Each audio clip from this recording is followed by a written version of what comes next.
Today's topic is relation by mathematical view.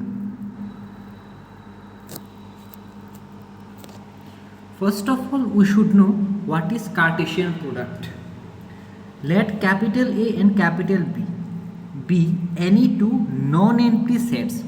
Then the set of all ordered pairs A comma B such that A belongs to capital A and B belongs to capital B is called the Cartesian product of the set A comma B, A and B. ठीक है, अगर capital A एक non empty set है और capital B दूसरा एक non empty set है, then उन दोनों सेट को एलिमेंट जो ऑर्डर पेयर फॉर्म करेंगे उन सारे ऑर्डर पेयर को मिला के जो सेट फॉर्म होगा वो होगा Cartesian product A cross B. ठीक है, it is denoted by A cross B. Symbolically it is presented as A cross B. It is a set of all ordered pair, ठीक है, one A comma B such that A belongs to capital A and B belongs to capital B. Okay, it is the set of all ordered pair. Here is an example of Cartesian product. Let capital A is equal to set 1 2 3 and capital B is 4 5 6. Obviously A and B are non-empty sets. Then find A cross B and B cross A. अभी हमने पढ़ा था A cross B होता है, implies करता है order pair from A to B. ठीक है, तो पहले पैटर्न को समझिए. ठीक है, A क्रॉस B है, ये एक सेट है. फर्स्ट ऑफ ऑल हम देख सकते हैं ये एक सेट है और सेट के एलिमेंट कौन कौन है. पहले ए सेट का पहला जो एलिमेंट है वो पेयर करेंगे 4 के साथ तो आएगा 1 4. ठीक है, उसके बाद 1 पेयर करेगा 5 के साथ तो आएगा 1 5 और 1 आखिर में 6 के साथ तो आएगा 1 6. ठीक है, पैटर्न को समझिए. उसके बाद 2 पेयर करेगा 4 के साथ तो आएगा 2 4. उसके बाद 2 पेयर करेगा 5 के साथ तो आएगा 2 5. उसके बाद 2 पेयर करेगा 6 के साथ तो आएगा 2 6. ठीक है, वैसे ही 3 पेयर करेगा 4 के साथ तो आएगा 3 4 और 3 उसके बाद 5 के साथ तो आएगा 3 5. 3 उसके बाद 6 के साथ तो आएगा 3 6. इन सारे ऑर्डर पेयर को मिला के जो सेट फॉर्म हुआ है वो है ए क्रॉस बी. ठीक है, मतलब ए से बी तक. ठीक है, उसके बाद B cross A. B cross A होगा इम्प्लाइज बी फ्रॉम ए,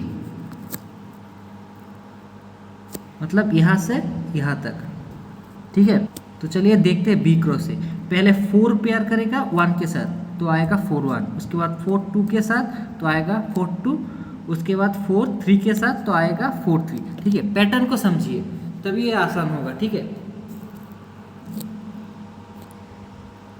5 करेगा 1 के साथ तो आएगा 5 1.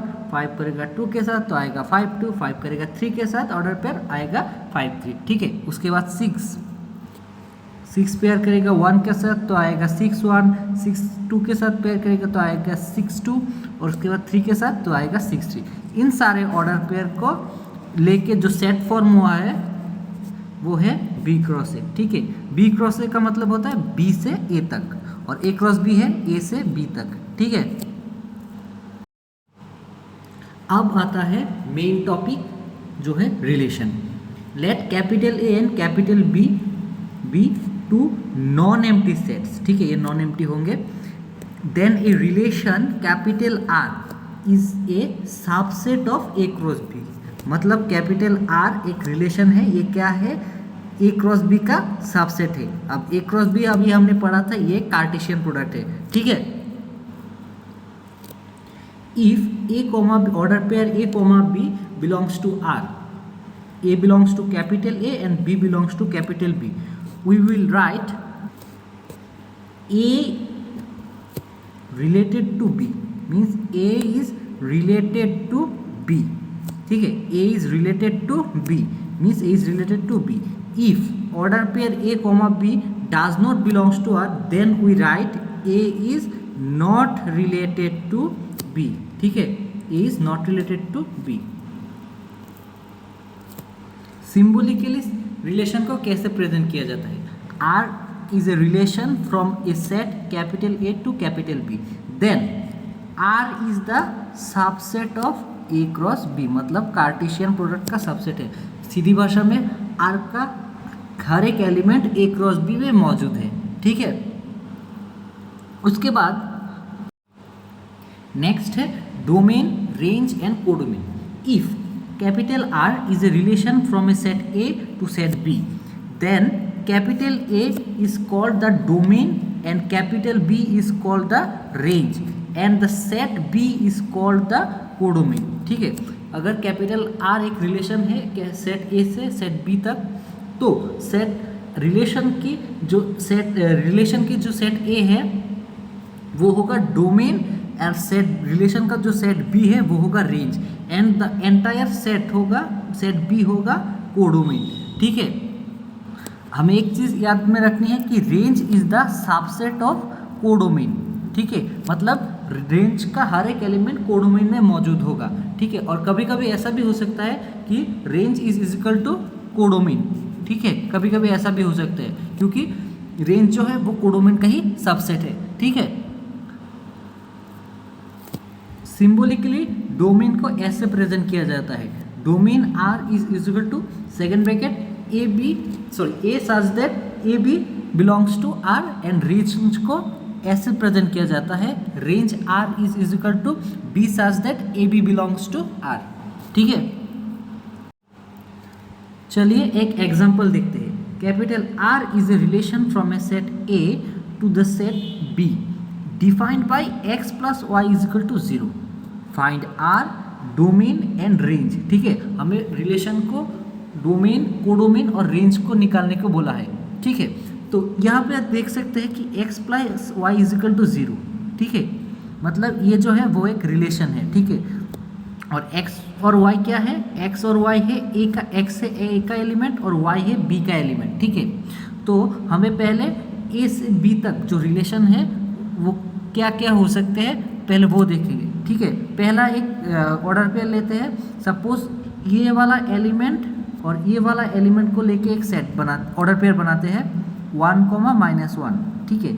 ये है x और ये है y, तो 1 + -1 इज इक्वल टू 0, ठीक है। मतलब 1 - 1 जो ऑर्डर पेयर है ये वाला इस कंडीशन को सेटिस्फाई करती है, ठीक है। उसके बाद दूसरा एक एलिमेंट 2 लिया है, उसके बाद उसके साथ ये वाला ऑर्डर पेयर बनाते हैं, तो आएगा 2, -2, ठीक है। तो ये वाला ऑर्डर पेयर को अगर लेंगे तो 2 - 2 इज इक्वल टू 0, ठीक है। ये वाला कंडीशन को सेटिस्फाई करता है, ठीक है। तो रिलेशन जो है वो होगा 1,2, 1,-1 एंड 2,-2, ये वाला, ठीक है। और बाकी सारे रिलेशन क्यों नहीं होंगे? From R we can say that 1 is related to -1 and 2 is related to -2, क्योंकि ये वाला जो कंडीशन है केवल ये दोनों ही सेटिस्फाई करते हैं। But 1 is not related to -2 because 1 + 2 is equal to 3 which is not is equal to 0, ठीक है। Similarly 2 is not related to 1 because 2 + 1 is equal to 3 which is not is equal to 0, ठीक है, ठीक है। Relation है ये वाला जो ये वाला कंडीशन को सेटिस्फाई करता है, ठीक है। नाउ डोमेन क्या है? डोमेन है ये वाला एलिमेंट और ये वाला एलिमेंट को लेके जो सेट फॉर्म होगा वो होगा डोमेन, ठीक है, डोमेन ऑफ आर। और रेंज क्या होगा? ये वाला एलिमेंट और ये वाला एलिमेंट को लेके जो सेट फॉर्म होगा वो होगा रेंज ऑफ आर, ठीक है। और कोडोमेन क्या होगा? पूरा एंटायर सेट बी, ठीक है, वो होगा कोडोमेन। और अभी हम पहले पढ़ा था कि कभी कभी range is equal to codomain है, हो सकता है। तो यहाँ पे हम देख सकते हैं कि range is equal to codomain, ठीक है। नेक्स्ट है inverse relation. Let capital A and capital B be two sets and R is a relation from A to B, then the inverse of R is a relation from B to A। अगर R एक relation है from A to B, then inverse relation, it is denoted by this, will be a relation from B to A, मतलब relation का उल्टा, ठीक है. It is denoted by R inverse, this in this symbol. So we can say that R inverse is the subset of B cross A, ठीक है. R है subset किसका, R है A क्रॉस B का सबसेट, और R inverse जो है वो है B क्रॉस A का सबसेट, ठीक है. And R inverse is the set of all order pair B, A such that AB belongs to R, which means B, A belongs to R inverse, ठीक है. अब R इनवर्स का जो domain है वो होगा रेंज ऑफ R, मतलब relation का रेंज होगा R इनवर्स का डोमेन, और range of R inverse will be the domain of R, ठीक है. उसके बाद नेक्स्ट टॉपिक है टाइप्स ऑफ रिलेशन. कितने तरह के रिलेशन होते हैं. First is identity relation. Let capital A be a set, then the identity relation on A is IA is the set A, A such that A belongs to capital A. सीधी भाषा में उसका मतलब है every element of A is related to itself, मतलब set का हर एक एलिमेंट खुद से रिलेटेड है, ठीक है. एक एग्जांपल देखते हैं तो ये चीज क्लियर हो जाएंगे, ठीक है. Let capital A be a set of A, B, C. Then identity relation is A, B, B, C, C. But the relation R, A, B, B is not an identity relation as C, C does not belongs to R. मतलब एक identity relation होने के लिए set का हर एक element खुद से रिलेटेड होना ही चाहिए. जैसे कि यहाँ पे आप देख सकते हैं A is related to A, B is related to B and C is related to C. लेकिन R में जो है A से रिलेटेड है, B से रिलेटेड है, लेकिन A वाला जो C है वो C से रिलेटेड नहीं है, ठीक है. इसलिए R जो ये रिलेशन है वो एक आइडेंटिटी रिलेशन नहीं है, लेकिन IA जो रिलेशन है वो एक आइडेंटिटी रिलेशन है, ठीक है. Next is reflexive relation. A relation R on a set A is said to be reflexive if every element of A is related to itself. Means A, A belongs to R for all A belongs to capital A. Symbolically A is related to A for all A belongs to A. मतलब reflexive relation होने के लिए एक set का हर एक element खुद से ज़रूर से रिलेटेड होना चाहिए, ठीक है. यहाँ पे एक एग्जांपल है, आप देख सकते हैं. Let capital A is 257 be a set, then R1 is a relation of 2, 2, 5, 5, 7, 7, 2, 7 is a reflexive as 2, 2, 5, 5, 7, 7 belongs to R1, ठीक है. ये जो एक सेट है 257 और यहाँ पे उसका एक रिलेशन है 2, 2, 5, 5, 2, 7. ये एक रिफ्लेक्सिव रिलेशन है. ये वाला R जो रिलेशन है वो एक रिफ्लेक्सिव रिलेशन है क्योंकि हर एक एलिमेंट 2 से रिलेटेड है, ये वाला 5 से रिलेटेड है, ये वाला 7 से रिलेटेड है, ये वाला, ठीक है. इसलिए R1 is a reflexive relation, ठीक है. दूसरी ओर R2 एक रिलेशन है 2, 2, 7, 7, 2, 5, 5, 7 is not reflexive as 5, 5 does not belongs to R2. R2 जो सेट है उसमें 2 से रिलेटेड है, 7 से रिलेटेड है, लेकिन 5 जो है वो 5 से रिलेटेड नहीं है, मतलब 5, 5 does not belongs to R2. इसलिए R2 जो सेट है वो एक रिफ्लेक्सिव रिलेशन नहीं है, ठीक है. नेक्स्ट है symmetric relation. A relation R on a set A is said to be symmetric if and only if AB belongs to R implies BA belongs to R for all AB belongs to R. means that A is related to B implies B is related to A for all AB belongs to R. अगर एक example देखेंगे तो ये चीज़ clear हो जाएंगे, ठीक है. Let capital A is a set 1 to 4. Then a relation है 1 to 2 4 4 to 2 1 1 4 is a symmetric relation as 1 to 2 1 1 4 4 1 2 4 4 2 belongs to R. ठीक है, मतलब R जो रिलेशन है वो एक सिमेट्रिक रिलेशन है क्योंकि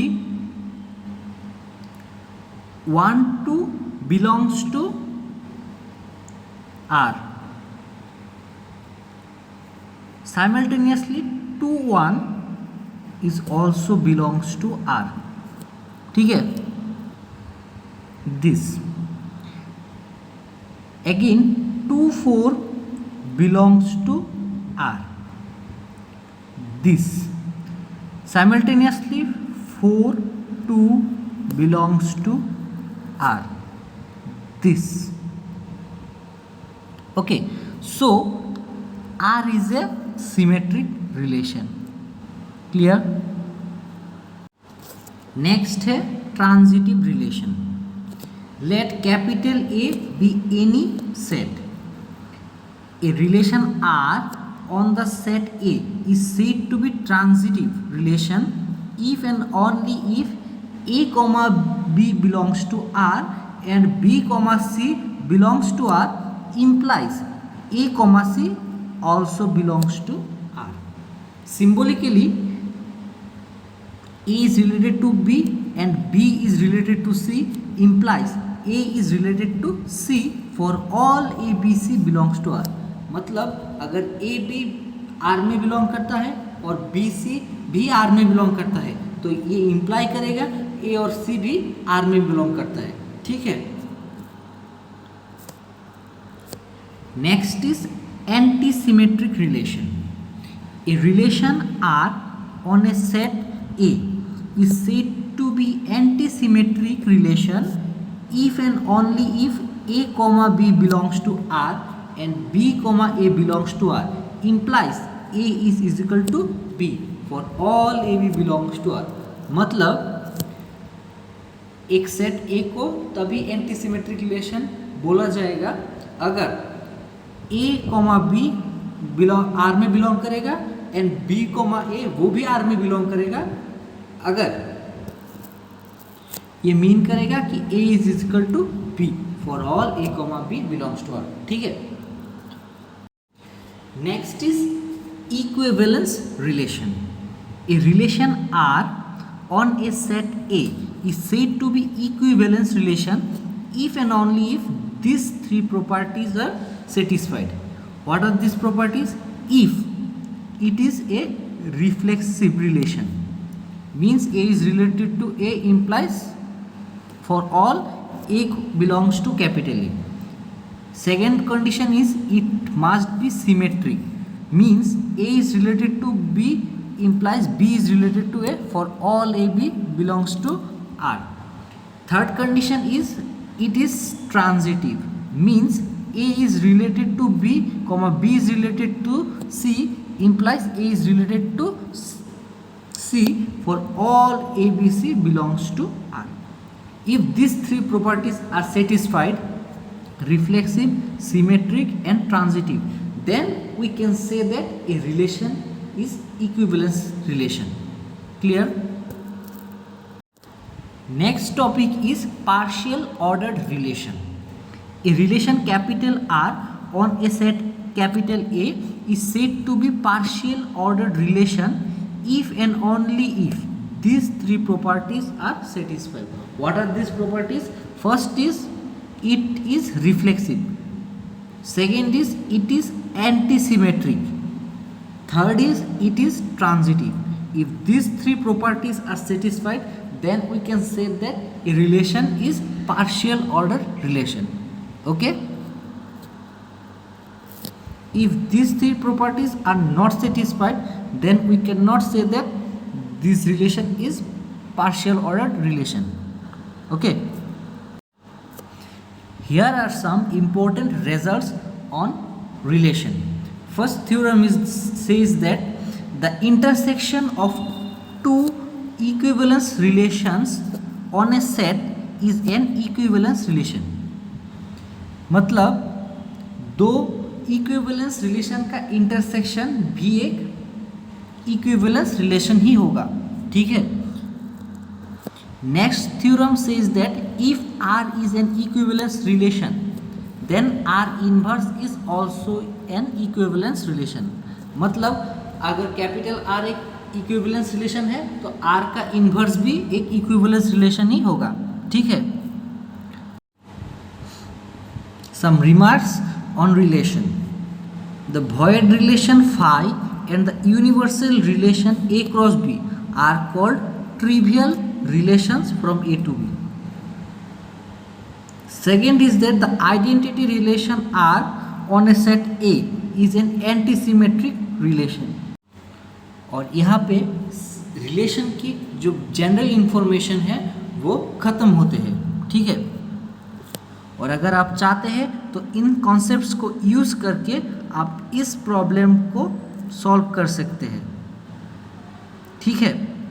और एक बात अपनी याद में ज़रूर रखना that reading book is the best way to gather much knowledge. Okay, thanks for watching this video. Do like, share and subscribe this channel.